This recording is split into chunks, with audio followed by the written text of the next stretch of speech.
یو ملګری پوښتنه کړې ده ماشومان باندې دم اچول څنګه دي؟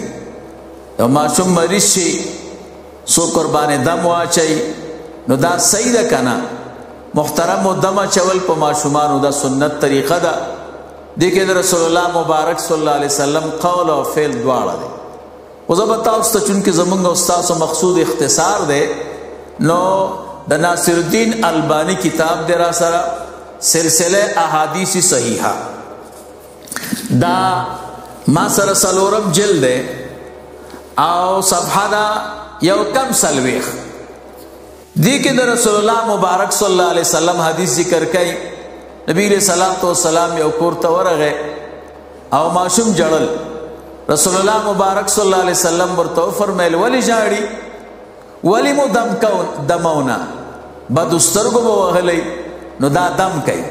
نو نبی علیہ الصلوۃ والسلام په خپله د دم حکم ورکړی دی. نو دم د ماشوم چې دی هغه جایز دی. دا سلسله احادیث صحیحه څلورم جلد صفحه دا یو کم څلوېښت.